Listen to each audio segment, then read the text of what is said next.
Scary stories for the dead of night. Join me down this dark and endless road into oblivion.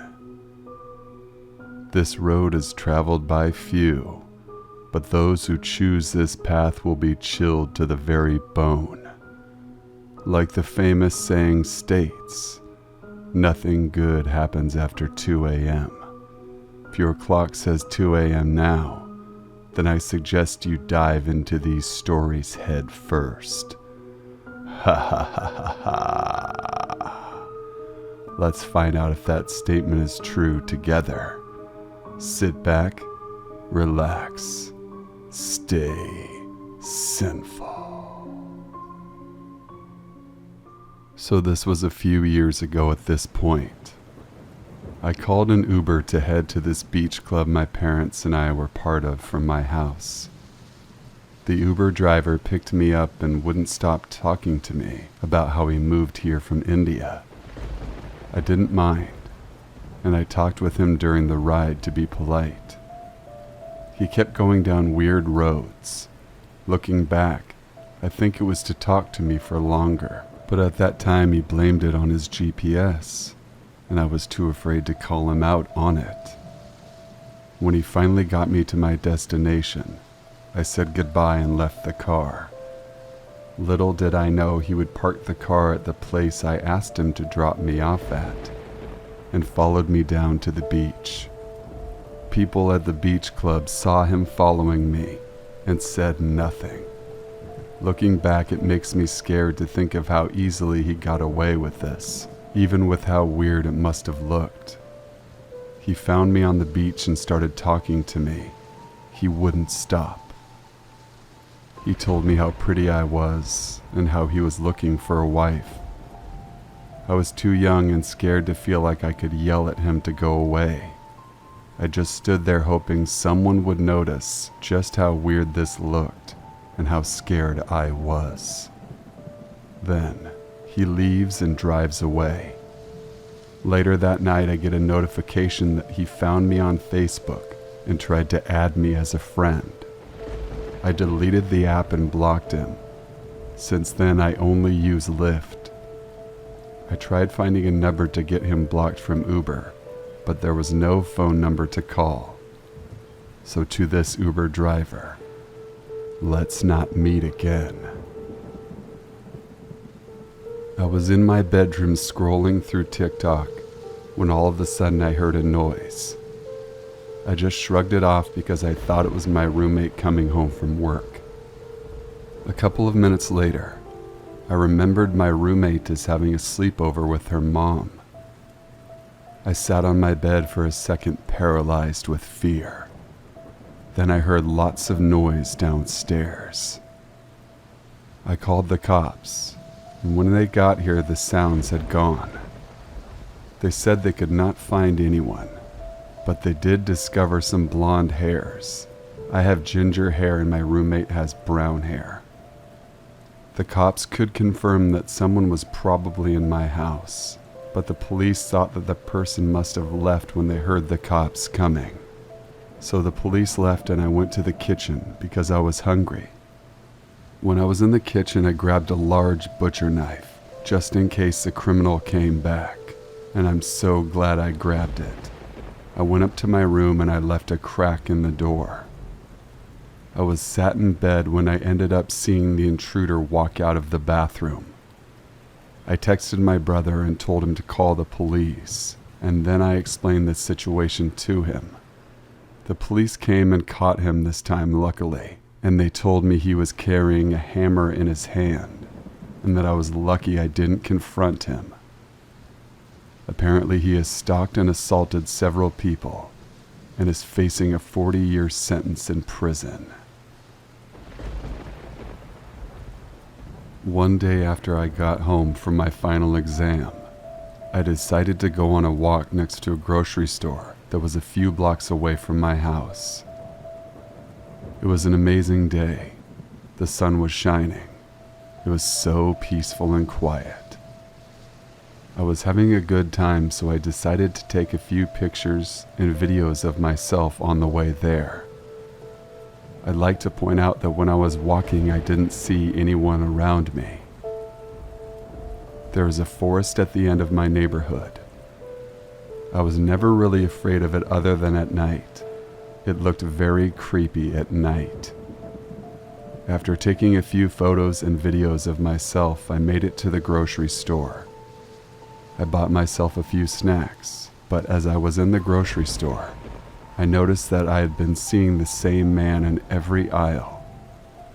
I wasn't creeped out because it was a small grocery store, but what I found strange was that every time I saw him, he didn't have a basket or anything in his hands. I thought it was weird but didn't think anything of it. Maybe he was just looking for one specific thing. I got everything I needed, then quickly paid for everything. Then I headed back home.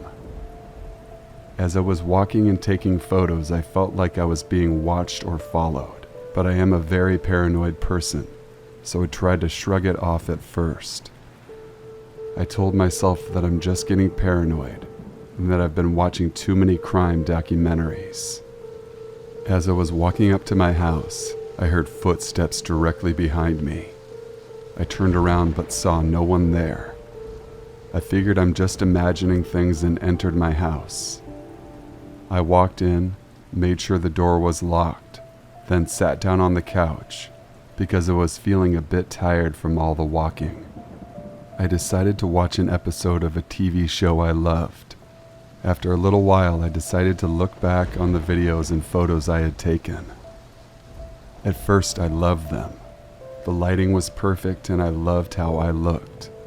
But then, I saw one of the photos I took of me walking past the forest and could see that the man I saw at the grocery store in almost every aisle I went to.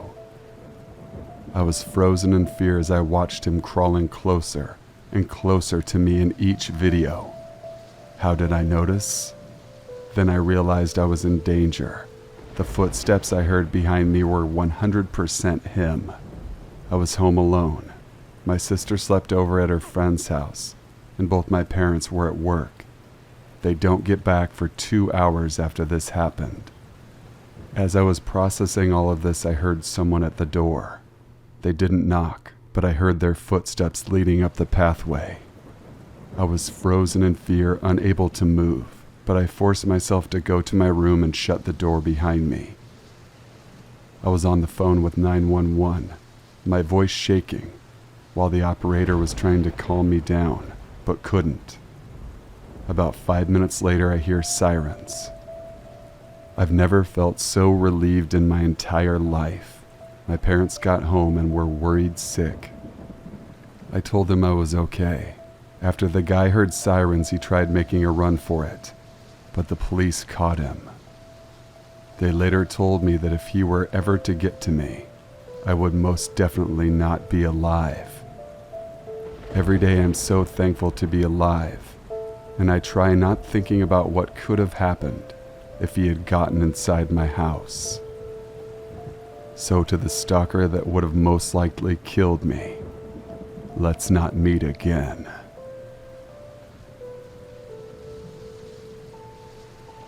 I grew up in a small beach town on the East Coast. It had that cliché suburbia vibe, complete with book clubs and block parties. My sister and I were close with our neighbors as well, as they had a daughter, Kristen, around our age. A lot of time was spent playing together in our shared yards, at the beach down the street, and our nearby park. It had been one summer day that my mom and Kristen's mom decided to take us to this particular park, and as per usual, as soon as we arrived, Kristen, my sister, and I raced to the swing set to claim our seats. Our moms had followed leisurely behind us, looking ahead to see if they could snag a spot in the shade. Once they picked a picnic table, they sat down and set up. They chatted and got some snacks ready for us, occasionally glancing over to make sure we hadn't fallen off the swings. The afternoon was going well, everyone having fun and enjoying the weather, when Kristen's mom pointed across to where we were playing. There, instead of just 3 kids swinging, there were 4. Seems like the girls made a friend. She smiled at my mom as they looked over at the other little girl who had joined us. An older woman, possibly her mother, was standing off to the side as well. My mom nodded, thinking nothing of it. It was completely normal for kids to make friends at the park, and especially in an area so friendly. Besides, she found it likely that the older woman was with her and would be able to help if anything happened. They proceeded to talk for a little bit longer before my mom thought to look over to check on us. When she glanced over to the swings, she saw Kristen. She saw my sister, but she no longer saw me. She stared for one more second as it sunk in, and she realized the older woman was also not there. Panic washed over her, and she immediately alerted Kristen's mom. They rushed over, hoping I was just hiding behind the slide. My mom's eyes scanned over the playground, frantically trying to find me. She recalls Kristen's mom taking the other 2 girls by the hand, attempting to ask them what happened, but before either of them were able to offer any information, her eyes locked on me. The older woman had taken me by the hand and was leading me off of the playground, out the gate, and into the parking lot. My mom began to run after her, not explaining a word, just yelling for her to stop. The woman did not pause, did not even turn around to acknowledge my mom's screams until she was close enough to reach out and grab my one free hand. My mom immediately began to curse and question what the hell she was doing with me. The older woman began to explain how this was a misunderstanding, that she was only just walking me to the baseball field that was right across the street. Of course, this answer was completely unacceptable, and my mom was making this clear, as Kristen's mom was quickly behind catching up, coming to aid in whatever way she could. It appeared that when the older woman noticed Kristen's mom was there as a backup, she let go of my hand and began to offer some semblance of an apology before hurrying to her car and quickly pulling away. And it was not until after she had already gotten down the street that my mom understood 2 suspicious details, which are: number 1, the direction the older woman was walking me was towards her parked car and not at all near the baseball field. And number 2, the older woman did not put a child in the car before she left, meaning she came to a playground of kids by herself. I often asked my mom why she didn't call the police at that moment, and honestly, she doesn't have a good answer. She tells me that it was just shock, and I'm sure part of it was, but I also think it could have been partially due to embarrassment. However, I hope it's not at all. There was no way she could have expected this to happen, and she may have very well saved my life in that moment, and I try to make it as clear to her as I can. While I'm into my 20s now, and this happened when I was a toddler, I still think about it from time to time. At least this recounted version my mom tells. And it's a scary idea to think that she wouldn't have seen me in time, and that I could have had a completely different path in life. I hope this woman never actually got the chance to take any kids who didn't know her to her car, and if she's still out there, let's not meet again.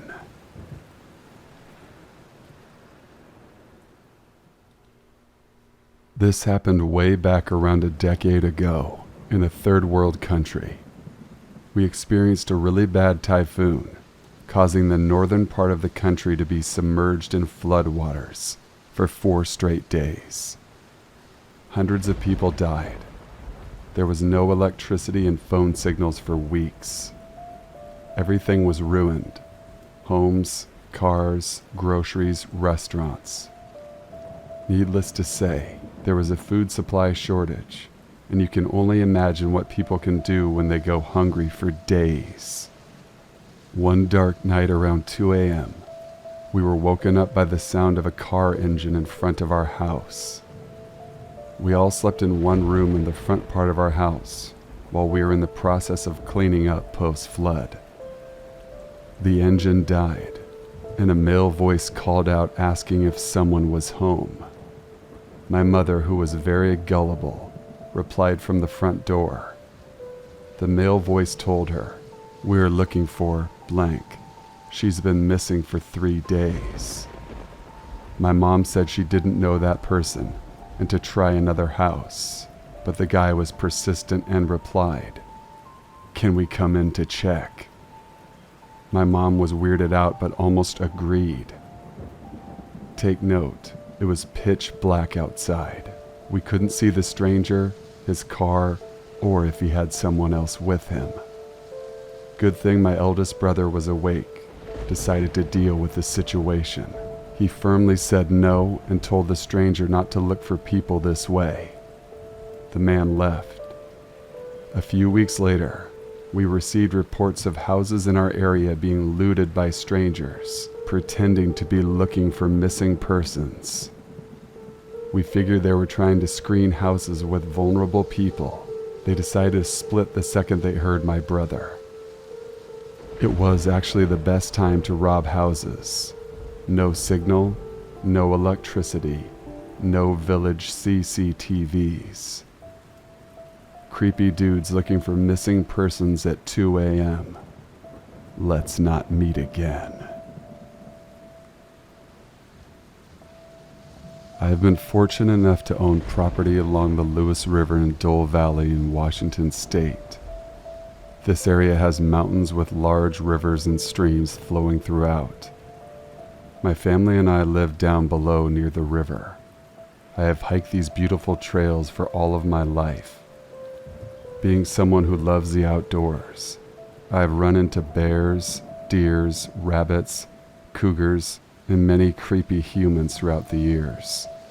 My grandfather taught me to hear and identify the noises in the forest, especially at night when the woods come alive.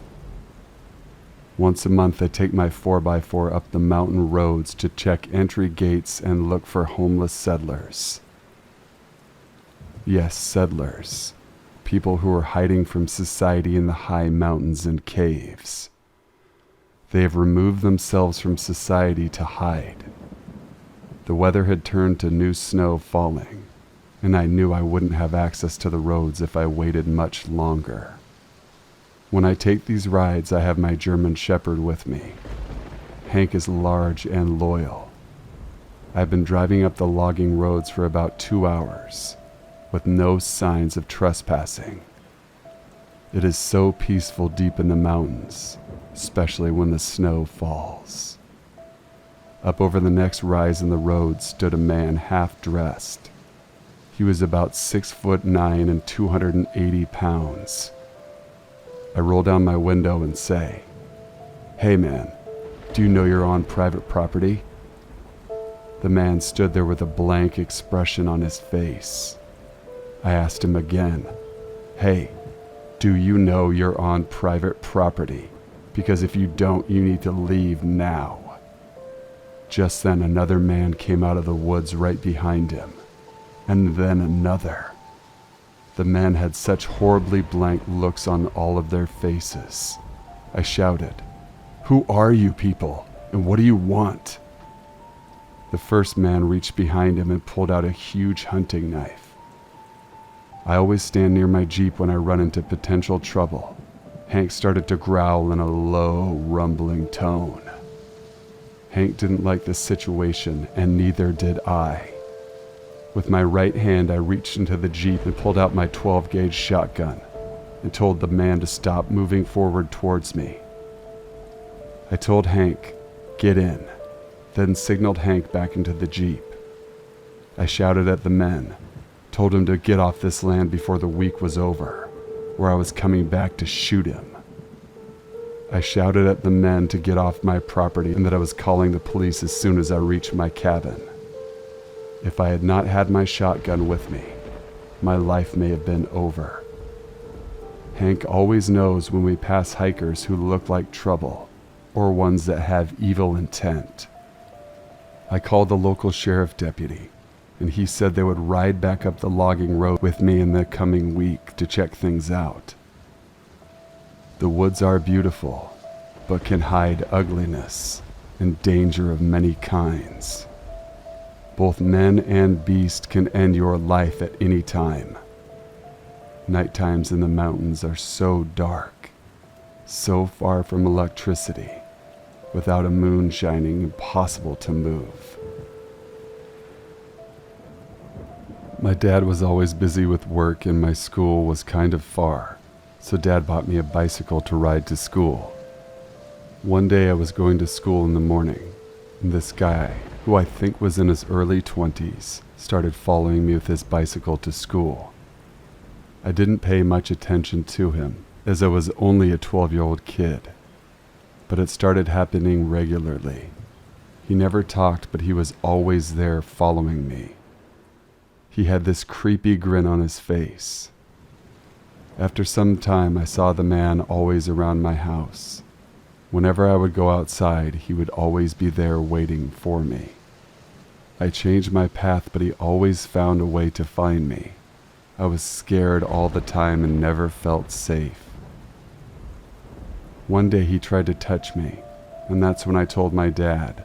The police caught him when he was following me again the next day. I'm so glad that I never saw that man again.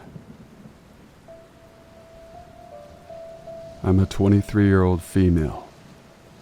I took my 2 dogs, a cane corso and a labradoodle, on a nature walk trail near my home. My car was the only car parked in the parking lot when I arrived, so no one else was on the trail. The trailhead only has one entrance, and the trail has thick forest on both sides. My dogs and I started walking, and maybe 3/4 of a mile in, a man on a bike approached me from behind. I moved to the side with my dogs to let him pass me, and when he does, my cane corso lunged at him. I held her back, but that was unusual behavior for her. Around 5 minutes after the biker passed me, he passed me again, going the other way towards the exit, and again my dog lunged at him. I thought it was extremely odd that he decided to turn around so quickly, since he couldn't have gone much more than a mile, which seems like an extremely short bike ride. The man was dressed in biking gear and had a professional bike. It just seemed like he turned around very quickly after he saw me. I decided to stop and let my dogs rest, and I FaceTimed my boyfriend to tell him about my odd encounter. My boyfriend agreed to stay on the phone with me while I walked back because I did feel unsafe. Then, my dogs and I turned around and started heading back to my car. About half a mile into our trip back, both of my dogs lunged at something inside the tree line off to the side of the trail. They barked and growled and tugged on their leashes toward the area of the tree line. I did not see anything there, but my dogs definitely sensed something. We moved on and made it to the parking lot, and I saw one other car there with that man's bike hanging on the bike rack on the trunk of his vehicle. Once I got closer to the car, I realized no one was inside. I have a bad feeling that that man had very bad intentions. I think that he biked back to his car after seeing me, walked to that spot on the trail, and hid in the woods to do who knows what. Then had second thoughts because I was on the phone with my boyfriend, and I did have 2 large dogs with me. It makes me sick thinking about it. I'm open to other explanations if anyone can think of one. I want this just to be an innocent encounter, just a misunderstanding on my part, but it feels sinister, and I feel like my dog sensed his energy from the start. This situation made me realize that walking alone on a rural trail, even with 2 large dogs, is not safe for me. Thank you guys for watching and listening. I hope you enjoyed that longer video. Please be sure to subscribe to the channel, leave a like on this video as it helps it perform at a much higher rate. Email your true scary stories to thesinfulsavant@gmail.com. My email will be in the link in the description box below as well. Until we meet again, stay sinful.